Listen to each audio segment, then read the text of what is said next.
welcome.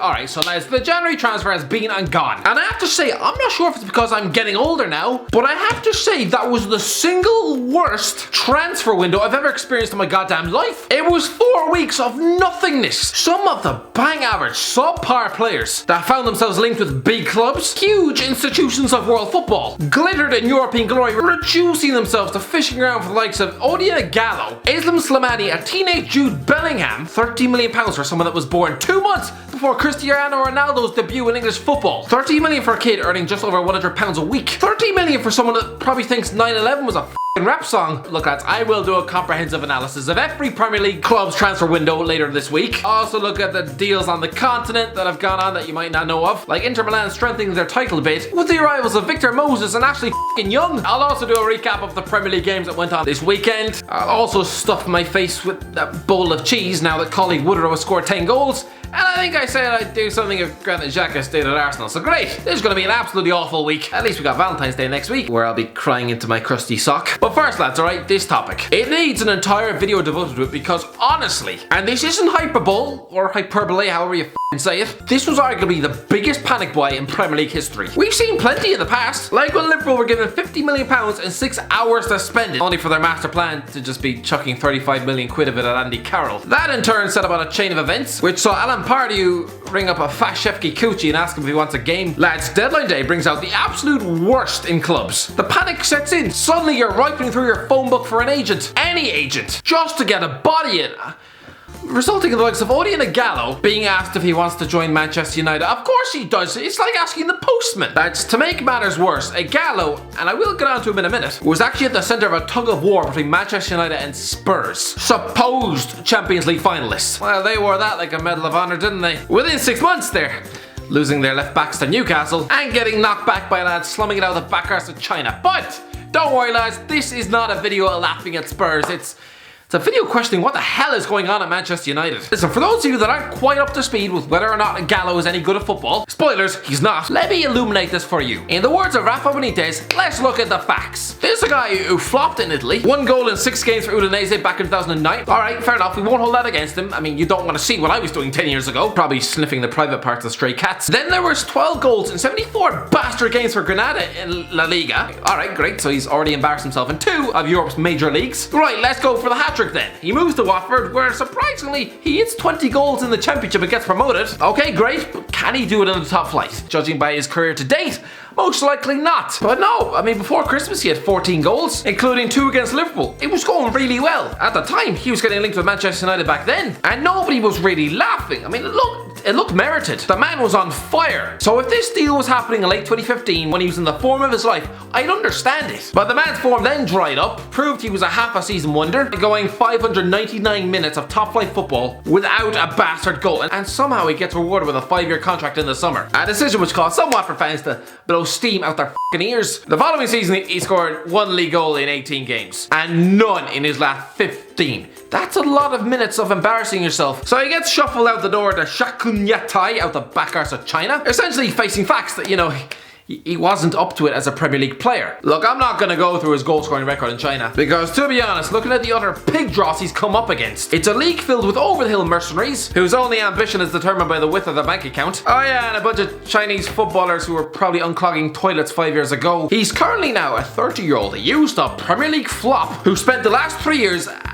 in semi-retirement. Where is the thinking in making him a Manchester United player? It's an idea that should have been laughed into next week. I said it in the summer, that club would regret selling Lukaku. Tell me now, anyone, tell me I was wrong. Because when you look at your starting 11 next week and see Ighalo stuffed up front, tell me then that the club was right to sell Lukaku. You say Lukaku couldn't hit a barn door in Manchester. Big sweaty balls, is that true? He scored 42 goals in 2 seasons, 27 in his first. When big Zlatan Ibrahimovic scored 26 in his debut season, you were practically queuing up to toss him off in the street. Yeah, he was guilty of barren runs. Yes, his first touch was like something out of a horror movie, but the man is a proven goal scorer, for Christ's sake. He's just 2 goals shy of 20 this season, and it's the first week of February. Signing Ighalo, a man who auditioned for this club 3 years ago, with an open goal miss from 6 bastard yards. It almost makes me sad to see. You're Manchester United. In the past, yeah, you've been guilty of making signings from left field. Sir Alex Ferguson was one of the best at it. But they also made a bit of sense. Like the loan signing of Henrik Larsson back in December 2006. Yeah, it was a bit odd seeing this lad stepping out of semi-retirement in his native Sweden. But it was Henrik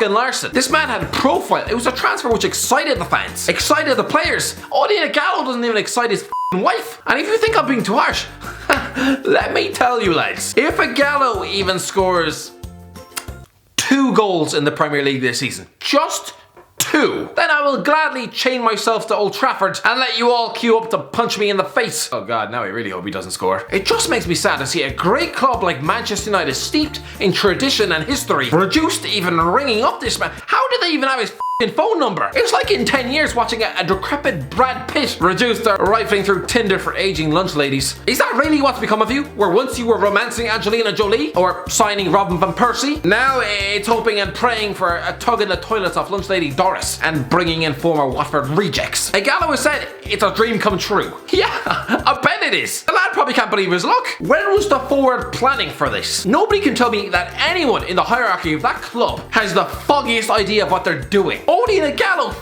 me. Apparently this man was turned down by Aston Villa. I'm sorry, but how can someone not be deemed good enough for a relegation threatened club with a record signing centre forward ruled out for the season and yet get a big massive thumbs up from a club with 20 league titles in English football?